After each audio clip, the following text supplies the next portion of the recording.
నిర్గమాకాండము 12వ అధ్యాయము 21వ వచనం. కాబట్టి మోషే ఇశ్రాయేలీయుల పెద్దలనందరినీ పిలిపించి వారితో ఇట్లనెను, మీరు మీ కుటుంబముల చొప్పున మందలో నుండి పిల్లను తీసుకొని పస్కా పశువును వధించుడి. మరియు హిస్సోపు కొంచె తీసుకొని పల్లెమునున్న రక్తములో దాన్ని ముంచి ద్వారబంధపు పైకమ్మికి 2 నిలువు కమ్ములకును పల్లెములోని రక్తమును తాకింపవలెను. తర్వాత మీలో నెవరును ఉదయము వరకు తన ఇంటి ద్వారము నుండి బయలు వెళ్ళకూడదు. యెహోవా ఐగుప్తీయులను హతము చేయుటకు దేశ సంచారము చేయొచ్చు. ద్వారబంధపు పైకమ్మి మీదను 2 నిలువు కమ్ముల మీదను ఉన్న రక్తమును చూచి యెహోవా ఆ తలుపులను దాటిపోను. మిమ్మును హతము చేయుటకు మీ ఇండ్లలోనికి సంహారకుని చొరనియ్యడు. దేవునికి మహిమ కలుగునుగాక. ఈ రోజున నిర్గమాకాండములో ఒక ప్రాముఖ్యమైనటువంటి విషయాన్ని దేవుని వాక్యంలో కొద్ది నిమిషాలు మనం చూస్తాం. ఈ నిర్గమాకాండము 12వ అధ్యాయములో ఉన్నటువంటి భాగం ఏదైతే మనం చదివామో అది నిర్గమాకాండం అంతట్లో కూడా చాలా కీలకమైనటువంటి అధ్యాయం. అంటే ఐగుప్తు దేశములో ఉన్నటువంటి ఇశ్రాయేలీలు వాగ్దాన దేశము వైపునకు వెళ్ళటానికి మలుపు తిప్పినటువంటి అధ్యాయం, నిర్గమమును ఇచ్చేటువంటి అధ్యాయం. నిర్గమాకాండము 12వ అధ్యాయము. మనము నిన్నటి వరకు కూడా ఆదికాండములో ఉన్నటువంటి ఒక 2 బలులను గురించి కొంత మేరకు నేర్చుకోవడానికి మనం ప్రయత్నం చేశాం. ఈ రోజున నిర్గమాకాండములో మనము చూస్తున్నటువంటి ఈ పస్కా బలి ఏదైతే ఉందో, ఈ పస్కా బలిని గురించి మనం చూస్తున్నప్పుడు మనము ఈ పస్కా బలిని గురించి చక్కగా చదువుతూ అర్థం చేసుకుంటున్నప్పుడు యేసుక్రీస్తు ప్రభు యొక్క శిలువ త్యాగాన్ని గూర్చినటువంటి చాలా విషయాలు తేటగా మనకు ఈ వచనాన్ని, ఈ అధ్యాయాన్ని మనం చదువుతున్నప్పుడు అర్థమవుతాయి. శిలువలో యేసుక్రీస్తు ప్రభువారు మరణించటం అనేటువంటిది ఆ కాలములో యాక్సిడెంటల్గా జరిగినటువంటి కార్యం కాదు. సృష్టి ఆరంభములో ఆదాము హవ్వలు పడిపోయినప్పటి నుండి కూడా క్రీస్తు యొక్క శిలువ మరణాన్ని గూర్చినటువంటి నీడ, క్రీస్తు యొక్క శిలువ మరణాన్ని గూర్చినటువంటి ప్రవచనాత్మకమైనటువంటి సంఘటనలు మనుష్యుడు పడిపోయినప్పటి నుండి దేవుడు చారిత్రాత్మకంగా వాటిని నిర్మించుకుంటూ తీసుకొని వస్తూ వచ్చాడు. అందుకనే శిలువను గూర్చినటువంటి ఆ క్రీస్తు యొక్క శిలువ మరణం అనేటువంటిది కేవలం 2022 సంవత్సరాల క్రితం యేసయ్య జీవించిన కాలములో ఒక 3 రోజుల్లోనో లేకపోతే ఒక వారములోనో జరిగినటువంటి సంఘటనగా మనం చూడడానికి వీలు పడదు. యేసుక్రీస్తు యొక్క శిలువ మరణం అనేటువంటిది కొన్ని వేల సంవత్సరాల నుండి చారిత్రాత్మకంగా ఒక నీడలాగా అది బిల్డ్ అవుతూ వచ్చినటువంటి అద్భుతమైనటువంటి సత్యం. అందుకనే శిలువను గూర్చినటువంటి వార్తకు వెనకాల ఎన్నో అద్భుతమైనటువంటి కార్యాలను దేవుడు రిలేటెడ్గా చేస్తూ వచ్చాడు. దానికి సంబంధించి ప్రభు కార్యాలు జరిగిస్తూ వచ్చాడు, సిద్ధపరుస్తూ వచ్చాడు ప్రజలను. కనుక బైబిల్ గ్రంథంలో మనము పాత నిబంధనలో రాయబడినటువంటి దృష్టాంతాలు ఏవైతే ఉన్నాయో, ఆదికాండం మొదలుకొని క్రీస్తు శిలువ మరణం వరకు కూడా ఉన్నటువంటి సంఘటనలు కానీ, ప్రత్యక్షతలు కానీ, ప్రవచనాలు కానీ మనం ధ్యానం చేస్తున్నప్పుడు క్రీస్తు యొక్క శిలువ మరణ పునరుద్ధానాలను గురించినటువంటి గ్రహింపు ఎంత బలమైందో మనకు అర్థమవుద్ది.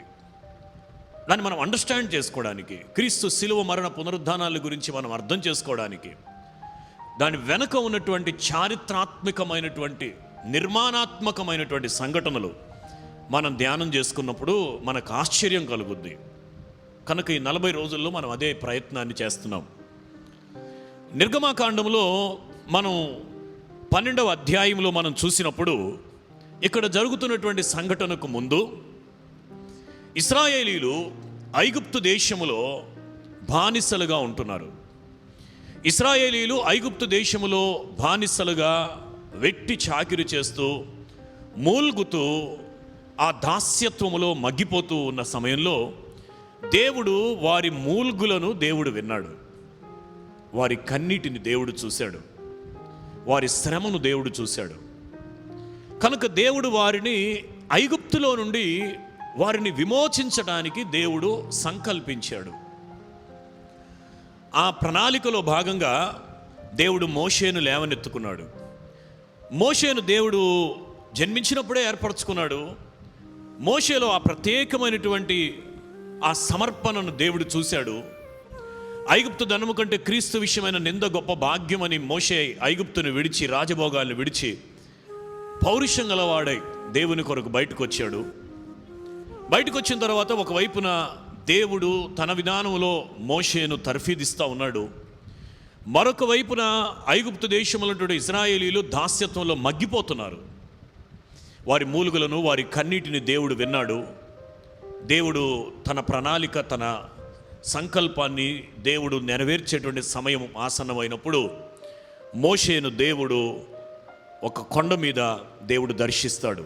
మోషే, నీవు నిలిచి ఉన్న స్థలము పరిశుద్ధమైంది, నీ పాదాలకున్న చెప్పులు విడువమంటాడు దేవుడు. విడిచిపెట్టి ఆ పొద దగ్గర, మండుచున్న పొద దగ్గర మోషే నిలబడతాడు.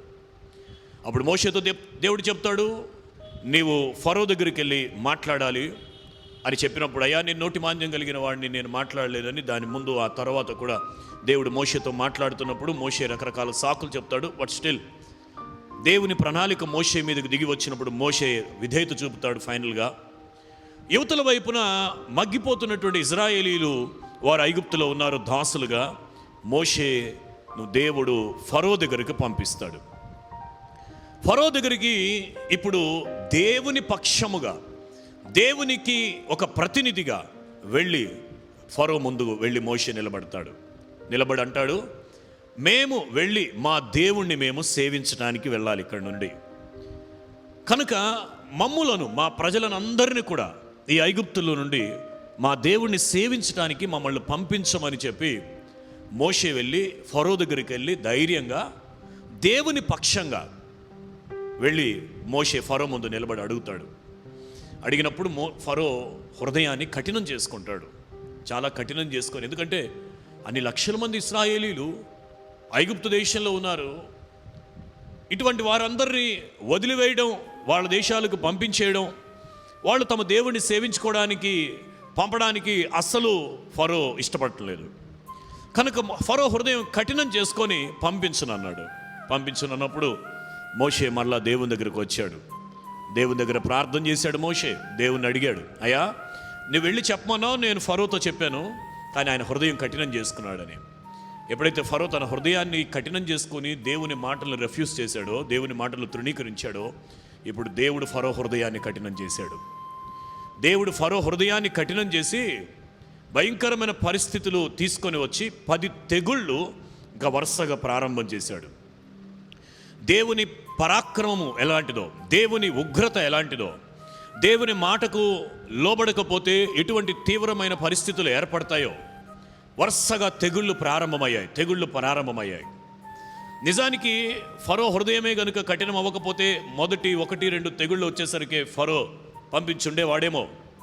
కానీ మొదటగా ఫరో దేవుని తృణీకరించడాన్ని బట్టి, ఫరో హృదయం కఠినం అవడాన్ని బట్టి దేవుడే తర్వాత ఫరో హృదయాన్ని కఠినం చేసి తెగుళ్ళు ప్రారంభం చేశాడు. తెగుళ్ళు ప్రారంభం చేసిన తర్వాత వరుసగా తెగుళ్ళు రావటం మొదలైంది. వరుసగా తెగుళ్ళు వస్తూ ఉండగా ఆ సమయంలో ఐగుప్తు దేశంలో, అప్పుడే కాదు ఇప్పుడు కూడా, ఐగుప్తు దేశంలో ఉన్నటువంటి పరిస్థితి ఏంటంటే, ఆ దేశంలో నైల్ నది పారుతూ ఉంటుంది. నీళ్లను దేవుడిగా కొలిచేటువంటి సాంప్రదాయం ఉంది. జంతువులను దేవుళ్ళుగా కొలిసేటువంటి సాంప్రదాయం ఉంది. గాలిని దేవునిగా కొలిసేటువంటి సాంప్రదాయం ఇప్పటికీ ఉంది. సూర్యుడిని దేవునిగా కొలిచేటువంటి సాంప్రదాయం ఇప్పటికీ ఉంది. ఆ విధంగా భూమి మీద ఉన్నటువంటి అన్నిటినీ కూడా దేవుళ్ళుగా కొలిసేటువంటి సాంప్రదాయం ఉంది. సో ఇప్పటికీ కూడా ఈజిప్ట్ దేశానికి వెళ్తే కొన్ని జంతువుల ప్రతిమలు మనకు కనిపిస్తాయి. వాటిని దేవుళ్ళుగా వాళ్ళు ఆరాధిస్తారు. సూర్యుడిని దేవుడిగా ఆరాధన చేస్తారు, గాలిని దేవుడిగా ఆరాధన చేస్తారు, కొన్ని పక్షులను దేవుళ్ళుగా ఆరాధన చేస్తారు, నీళ్లను దేవుళ్ళుగా ఆరాధన చేస్తారు. సో వీటన్నిటిని దేవుళ్ళుగా వీళ్ళు ఆరాధన చేస్తూ ఉంటారు. కానీ నిజదేవుని పక్షంగా వచ్చినటువంటి మోషేను ఫరో తృణీకరిస్తాడు. 10 తెగుళ్ళు ఎప్పుడైతే మొదటి తెగులు వస్తుందో, రెండవ తెగులు వస్తుందో, ఈ తెగుళ్ళు రావటం మొదలైనప్పుడు ఏవి అయితే వీళ్ళు దేవుళ్ళుగా మొక్కుతున్నారో అవన్నీ కూడా ఆ జీవము కలిగిన దేవుని ఎదుట వాటిలోనే తెగులు పుట్టి, ఆ తెగులు కాస్త ప్రజల మీద భయంకరమైన ప్రభావం చూపించి వాళ్ళు ఆందోళనకు గురై దేవుని కోపం, దేవుని ఉగ్రత ఇలాగుంటుందా, ఇంత తీవ్రంగా ఉంటుందా అని భయకంపితులయ్యేటువంటి పరిస్థితులు వచ్చాయి. ఐగుప్తీయులు వేటిని దేవుళ్ళుగా ఆరాధిస్తారో ఆ దేవుళ్ళుగా ఆరాధిస్తున్న అన్నిట్లో నుండి దేవుడు తెగుళ్ళు తీసుకొని వచ్చినప్పుడు ఇంకో విధంగా ఇలా చెప్పొచ్చు. ఏమని చెప్పొచ్చు అంటే, ఐగుప్తీయులు వేటిని దేవుళ్ళుగా సేవిస్తున్నారో ఆ మహా గొప్ప దేవుని ఎదుట వాళ్ళు దేవుళ్ళుగా సేవించే అన్నీ కూడా గొప్ప దేవుని ఎదుట ఓడిపోయాయి, సాగిలపడ్డాయి అని చెప్పొచ్చు. దేవునికి స్తోత్రం చెప్దామండి. హల్లెలూయా. గట్టిగా దేవునికి మహిమ చెల్లించుదాం. హల్లెలూయా. చివరికి ఇలాగున 9 తెగుళ్ళు అయిపోయినాయి. 9 తెగుళ్ళు అయిపోయిన తర్వాత ఇప్పుడు దేవుడు ఇశ్రాయేలీలతో చాలా స్పష్టంగా ఒక మాట చెప్పాడు. ఈ 9 తెగుళ్ళు వచ్చినప్పుడు అవి ఐగుప్తీయులను మాత్రమే ప్రభావితం చేశాయి. ఐగుప్తు దేశములోనే ఉంటున్న ఇశ్రాయేలీలను మాత్రం ప్రభావితం చేయలేదు. అదే ఐగుప్తు దేశంలో ఉన్నటువంటి ఆ ఐగుప్తీయులందరినీ ప్రభావితం చేశాయి. కానీ 10వ విషయం దేవుడు తీసుకొచ్చాడు. అప్పుడు దేవుడు వాళ్ళతో చెప్పాడు. ఏమని చెప్పాడంటే, ప్రతి ఇంటికి ఒక గొర్రె పిల్లను కానీ, ఒక మేక పిల్లను కానీ, ఒక ఏడాది వయసున్నటువంటి నిర్దోషమైనటువంటి గొర్రెపిల్లను, పవిత్రమైనటువంటి గొర్రెపిల్లను తీసుకొని ఇంటికి 1 చొప్పున, ఒకవేళ చిన్న ఇళ్ళు అయితే ఒక 2 కలిసి, 2 ఫ్యామిలీస్ కలిసి అలాగా. సో ఒక గొర్రెపిల్లను తీసుకొని వచ్చి లేదా ఒక మేక పిల్లను తీసుకొని వచ్చి, అది ఏడాది వయసే ఉండాలి. నిర్గమాకాండం 12వ అధ్యాయంలో మీరు చూస్తారు. అది ఏడాది వయసు ఉండాలి. ఆ ఏడాది వయసు ఉన్నటువంటి ఆ నిర్దోషమైనటువంటి ఆ గొర్రెపిల్లను 6వ వచనంలో నిర్దోషమైన ఏడాది మగపిల్లను తీసుకొనవలెను. ఆ ఏడాది వయసున్నటువంటి మగపిల్లను, గొర్రెపిల్లను తీసుకొని దానిని వధించిన తర్వాత, బలి ఇచ్చిన తర్వాత ఏం చేయాలని దేవుడు చెప్పాడంటే, ఆ రక్తం ఏదైతే ఉందో, ఆ గొర్రెపిల్ల యొక్క రక్తం ఏదైతే ఉందో, గడప నిలువు కమ్మీకి, అడ్డ కమ్మీకి, గడప కమ్మీలకు, ఆ డోర్ పోస్టులకి ఆ రక్తాన్ని వ్రాయాలి. ఆ రక్తాన్ని రాసిన తర్వాత ఆ వధించబడిన గొర్రెపిల్ల ఏదైతే ఉందో దానిని కాల్చి వండి, అది ఉదయం అయ్యేసరికి దానిని మీరు భుజించాలి. ఆ తరువాత ఆ రాత్రి వేళ ఒక సంహార దూత వస్తుంది. ఆ సంహార దూత వచ్చినప్పుడు, ఇంతకు మునుపు వచ్చిన 9 తెగుళ్ళు ఇశ్రాయేలీలను ప్రభావితం చేయలేదు. కానీ ఈ 10వది ఏదైతే ఉందో, సంహార దూత రాబోతున్నప్పుడు ఎవరైనా ఇశ్రాయేలీలలో కూడా వాళ్ళ మీదకి, మా మీదకి 9 మా మీదకి రాలేదు కాబట్టి 10వది కూడా మా మీదకి రాదు అని నిర్లక్ష్యంగా ఉండడానికి వీల్లేదు. ఇశ్రాయేలీలలో కూడా దేవుని ఎడల వారు చూపించవలసిన విశ్వాసం ఏంటంటే, ఏ ఇళ్ళైతే బలి అర్పించి ఆ రక్తాన్ని ద్వారబంధపు యొక్క లేకపోతే ఆ గడప కమ్ములకు రాస్తారో ఆ ఇల్లు రక్షించబడుతుంది, కాపాడబడుతుంది. ఆ ఇంట్లో జ్యేష్ఠులు బ్రతుకుతారు. ఒకవేళ ఇశ్రాయేలీలలో కూడా ఎవరైనా సరే గొర్రెపిల్లను కనుక వధించకపోతే ఇశ్రాయేలీయుల ఇళ్లలో కూడా, ఇశ్రాయేలీయుల గృహాల్లో కూడా జ్యేష్ఠులు చనిపోతారు. కాబట్టి దేవుడు ఈ మాట ఎప్పుడైతే చెప్పాడో, విశ్వసించిన వారు, దేవుని యందు నమ్మిక ఉంచిన వారు, గతంలో జరిగిన సంఘటనలన్నీ చూసినటువంటి వాళ్ళు ఆ రాత్రి వేళ ఆ గొర్రె పిల్లను లేక మేక పిల్లను, ఏడాది వయసున్న నిర్దోషమైన దానిని వధించి తీసుకొని వెళ్ళి దానిని గడప కమ్మీలకు రాశారు. దేవుడు అక్కడ ఏమన్నాడంటే, నిర్గమాకాండము 12వ అధ్యాయంలో 2వ వచనంలో, ఈరోజు అంటే ఇది మీరు ఎప్పుడైతే చేస్తారో, ఇది నెలలలో మొదటి నెల అవుతుంది, ఇది మీ సంవత్సరాలకు మొదటి సంవత్సరం అవుతుంది, ఇది మీకు మొదటి సంవత్సరం మొదటి నెల అవుతుంది. అప్పటిదాకా క్యాలెండర్ వేరుండొచ్చు. ఏ సంవత్సరం అయితే, ఏ రోజునైతే మీరు పస్కా బలి అర్పిస్తారో అక్కడి నుంచి ఒక new year, new month begin అవుతుంది అని 12వ అధ్యాయం 2వ వచనంలో దేవుడు వాళ్ళతో చెప్తాడు. సరే, వాళ్ళు వధిస్తారు. వధించిన వాళ్ళు ద్వారము యొక్క గుమ్మములకు ఆ కమ్మిళ్లకు రాస్తారు. తెల్లవారుతుంది. తెల్లవారేసరికి ఐగుప్తు దేశములో ఫరో ఇంట్లో ఉన్నటువంటి జ్యేష్ఠ కుమారుడు మొదలుకొని ఐగుప్తీయులలో ఉన్నటువంటి వాళ్ళు ప్రతి ఇంట్లో జ్యేష్ఠులు చనిపోతారు. ఇంకా అప్పుడు ఫరో వెంటనే వాళ్ళని పిలిచి మోషేతో అంటాడు, ఇక మీదట నీ ముఖం నాకు చూపించొద్దు, నువ్వు నాకు కనపడొద్దు, కనపడితే చంపేస్తాను. ఇక కనపడదు అంటే దాని అర్థం ఏంటంటే క్లియర్గా చెప్పాడు ఆ మాట, ఇక కనబడితే మరణమే, కాబట్టి ఇక నువ్వు కనబడొద్దు, నీ ప్రజలను తీసుకొని నువ్వు వెళ్ళిపో అని చెప్పి బలవంతంగా అందరిని పంపించేస్తాడు. వాళ్ళ పిల్లల్లో కానీ, పశువులలో కానీ, వాళ్ళు దేవుళ్ళుగా ఆరాధించేటువంటి జంతువులలో కానీ తొలి సంతతి అంతా కూడా చనిపోయారు. కానీ జీవము కలిగిన దేవుని ఎవరైతే దేవునిగా సేవిస్తారో ఆ కుటుంబాలు, వారి సంతతి కాపాడబడుతూ వచ్చారు. సో ఫరో బలవంతంగా వాళ్ళందరినీ వెళ్ళిపోమంటాడు. అందుకనే ఆ పస్కా బలి ఏదైతే ఉందో ఆ పస్కా బలి అర్పించిన తర్వాత ఐగుప్తులో నుండి వాళ్ళందరూ ఐగుప్తును దాటి వెళ్ళటం ప్రారంభమైంది. అందుకని దాన్ని ఇంగ్లీష్లో ఏమంటారంటే పాస్ ఓవర్ అంటారు. So feast of pass over అంటే అర్థం ఏంటంటే దాటి వెళ్ళినటువంటి పండుగ. ఎక్కడి నుంచి ఎక్కడికి దాటారు? ఐగుప్తులో నుండి దాటి దేవుడు వారిని నడిపించబోతున్న వాగ్దాన దేశానికి వారు నడవటం ప్రారంభమైంది. ఇది నిర్గమాకాండములో నిర్గమమును ఇచ్చేటువంటి అధ్యాయం. నిర్గమము అంటే అర్థం ఏంటంటే విడిపించబడుట అని అర్థం. సో నిర్గమాకాండములో ఈ 12వ అధ్యాయానికి ముందు ఉన్నటువంటి చరిత్ర ఒకటి, 12వ అధ్యాయం తర్వాత ఉంటున్నటువంటి చరిత్ర ఒకటి. కనుక ఈ నిర్గమాకాండములో దేవుడు వారికి విడుదలను ఇచ్చినటువంటి సందర్భాన్ని 12వ అధ్యాయంలో మనం చూస్తాము. దానినే పస్కా పండుగ లేక పస్కా బలి అని కూడా అంటాం. సో ఇది ఈ రోజున మనం నిర్గమాకాండంలో మనం చూస్తున్నటువంటి విషయం. అయితే ఇందులో నుండి మనం జ్ఞాపకం చేసుకోవాల్సిన ఒక ప్రాముఖ్యమైనటువంటి విషయం ఏంటి అంటే, ఈ వచనాన్ని మనం ధ్యానం చేస్తున్నప్పుడు, మనము ఇది చదువుతున్నప్పుడు బైబిల్లో చాలా స్పష్టంగా 1 కొరింథీ పత్రిక 5వ అధ్యాయము 7వ వచనంలో, మీరు పులిపిండి లేని వారు గనుక క్రొత్త ముద్ద అవుటకై ఆ పాతదైన పులిపిండిని తీసి, అంతేకాక క్రీస్తు అను మన పస్కా పశువు వధింపబడెను. నిర్గమాకాండము 12వ అధ్యాయములో ఒక సంవత్సరము గొర్రెపిల్ల కానీ, మేక పిల్ల కానీ, నిర్దోషమైన ఒక ఏడాది మగపిల్ల కానీ, లేకపోతే ఒక ఏడాది గొర్రెపిల్ల కానీ, మేక పిల్ల కానీ, అది పస్కా పశువు నిర్గమాకాండం 12వ అధ్యాయంలో. కానీ ఇప్పుడు కొరింథీయులకు రాసిన పత్రికలు మనం చదివితే ఈ పస్కా పశువు ఎవరు అని అంటే, అపోస్తలుడైన పౌలు కొరింథీలో రాస్తూ 5వ అధ్యాయం 7వ వచనం రాయబడుతుంది, క్రీస్తు అను మన పస్కా పశువు. మన పస్కా పశువు అంటాడు. ఆ రోజున ఐగుప్తీయులందరికీ ఏ ఇంటికి ఆ ఇంటికి ఒక పస్కా పశువు ఉంది. కానీ ఈ రోజున మన పస్కా పశువు ఒకటి ఉంది.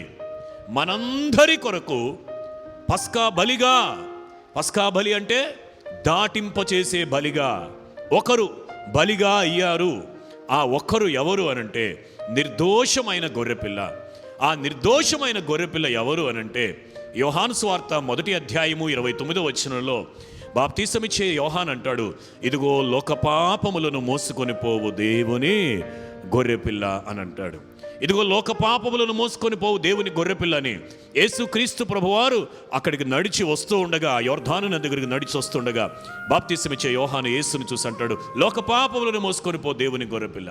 ఆ దేవుని గొర్రెపిల్లయే పస్కా గొర్రెపిల్ల. ఆ పస్కా గొర్రెపిల్ల ఎవరి కొరకు? ఇశ్రాయేలీయుల కొరకు మాత్రమే కాదు, మన గొర్రెపిల్ల, మన పస్కా బలి అని 1 కొరింథీ పత్రిక 5వ అధ్యాయము 7వ వచనంలో మనం చదువుతున్నాం. కాబట్టి ఐగుప్తీయులు ఇశ్రాయేలు దేశంలో ఎలాగైతే కొన్ని వందల సంవత్సరాలు బానిసలై ఫరో యొక్క కఠినమైన పరిపాలన క్రింద ఉన్నారో, లోకములో ఉన్నటువంటి మానవులమందరం కూడా పాప దాస్యత్వములో, కఠినుడైన అపవాది ఈ లోకాధికారిగా ఉంటున్న వాని దాస్యత్వములో మనుషుడు రగ్గుతూ ఉండగా, ఏ విధంగానైతే పస్కా బలి అర్పించినప్పుడు వారు ఐగుప్తుల నుండి బయటకు రావడానికి దేవుడు మార్గాన్ని తెరిచాడో, మనందరి కొరకు మన పస్కా బలి అయినటువంటి యేసు కలువరి శిలువలో బలియాగం అవుట ద్వారా మనమందరం కూడా లోకములో నుండి, చీకటిలో నుండి, పాపములో నుండి బయటకు రావడానికి, విమోచించబడడానికి, సంహారదూతను మరణమును తప్పించుకోవడానికి అందులో ఒక 2-3 విషయాలు చాలా ప్రాముఖ్యమైనవి ఉన్నాయి. వారు బలి అర్పించడం ద్వారా ఏం జరిగిందంటే మరణాన్ని తప్పించుకున్నారు. వారు బలి అర్పించడం ద్వారా ఏం జరిగిందంటే ఐగుప్తులో నుండి బయటకు రావడానికి అదే చివరి తెగులు, అదే చివరి కారణం, అదే ఇంకా తర్వాత ఐగుప్తు నుంచి బయటకు వచ్చారు. ఒకటి, కుటుంబాల మరణము నుండి జీవంలోనికి దాటి వస్తున్నాయి. ఐగుప్తులో నుండి వాగ్దాన దేశం వైపు దాటి రావడానికి దేవుడు సహాయం చేస్తున్నాడు. నీ కొరకు, నా కొరకు యేసయ్య మన పస్కా బలిగా అర్పించబడటం వలన జరిగినటువంటి అద్భుతమైన కార్యం ఏంటంటే మనము మరణములో నుండి జీవములోనికి దాటి వెళ్ళడానికి యేసు మన కొరకు పస్కా బలిగా అయ్యాడు. రెండవదిగా, మన కొరకు యేసు పస్కా బలిగా అవటం ద్వారా ఇక్కడ ఒక గొప్ప సత్యం ఏంటంటే, ఇందులో మనం జ్ఞాపకం చేసుకున్నప్పుడు మనము నిర్గమాకాండం 12 అధ్యాయంలో చూస్తాము. ఇది మీకు మొదటి సంవత్సరం, ఈ నెల మీకు మొదటి నెల అని అంటాడు అక్కడ. వారితో ఇట్లా నేను 12 అధ్యాయము 2వ వచనంలో, నెలలలో ఈ నెల మీకు మొదటిది, ఇది మీ సంవత్సరమునకు మొదటి నెల. సంవత్సరానికి మొదటి నెల, నూతన సంవత్సరం ఆరంభమవుతుంది.